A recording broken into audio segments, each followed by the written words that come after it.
If you watched my other color videos, you may be thinking, this doesn't describe me at all. It's too simple. It kind of describes me, but not completely. I think I'm talking to Dennis.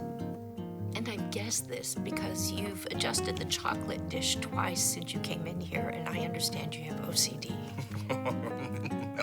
Now I see. That's clever. In this theory, I've developed a baseline for only 11 colors, but that honestly doesn't answer much. For example, what about chartreuse, or salmon, or periwinkle, or gold and silver? There are also many emotions that we don't have words for. This is where the magic comes in. Humans and emotions are very complex and can't really be defined into a single abstract concept. By mixing colors and combining them, we start creating a clearer picture of the inner subconscious that you are trying to create. The more colors you pick, and the more unique the color, the more we glimpse deeper inside. And then the more accurate we become.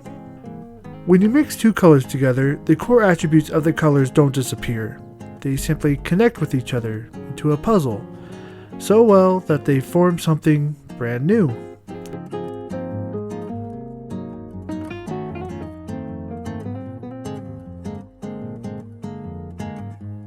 This creates a series of dominant and recessive traits. Green, for example, will still have these somber emotions and these spontaneous emotions that blue and yellow have. They just intermix and connect into a seamless dance that form a different sensation. There are different shades, and different shades have different effects. For example, yellow being very bright is usually reactionary and spontaneous, where blue being darker is usually deeper and slower. For example, green denotes serenity. But there is a difference between dark green and bright green. Dark green is like a forest monk who sits and meditates to maintain a sense of peace and calm. There is an element of effort to maintaining this sense of calm.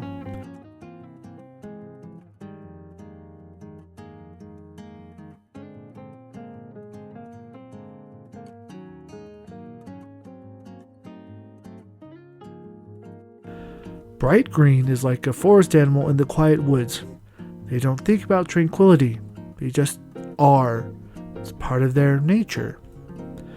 This is where we get to emotions we don't have words for. Blue is usually slow and vast. But sky blue, being bright, shifts these deep emotions into reactionary emotions. And these deep, slow emotions turn into bright emotions that are hard to articulate. So that translates into the feeling of flight or freedom.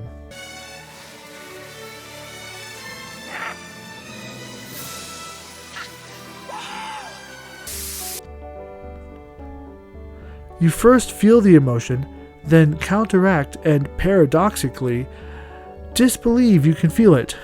This is where you can get emotions such as nostalgia or reminiscence. This produces a type of dreamlike quality of wish fulfillment. For example, lavender, being a bright and faded purple, usually means an individual who instinctually tries to interconnect the universe together. It's not conscious. And the inherent aspect of the fade has the individual disbelieve these conclusions. And this means the individual second guesses their own thoughts and struggles. And then they struggle coming to their own conclusions. This creates doubt. Dad, I'm out of excuses to not be who I am. So, who am I? What do I do? My advice, take off. Put a saddle on your universe. Let it kick itself out. Some people like shiny colors that glitter or sparkle. Gold, silver, ruby, emerald, sapphire. A shiny color means you try to take a metaphorical snapshot of that color and try to hold on to that emotion. You want to hold on to it for as long as you can because it feels so good to you. Neon colors usually take the standard energy of a bright color and heighten it further, adding more spontaneity and energy. That's really hard to articulate and define. Note, neon usually only exists with black as a backdrop. Some colors have multiple mixes of colors within, and it's easier sometimes to actually work in reverse instead of trying to work it out at once. By breaking it down, you can then figure it out that way. To end, even though some emotions are hard to articulate or describe, we now have a system of being able to include every possible combination into infinity. Thus, the universal personality color theory is born.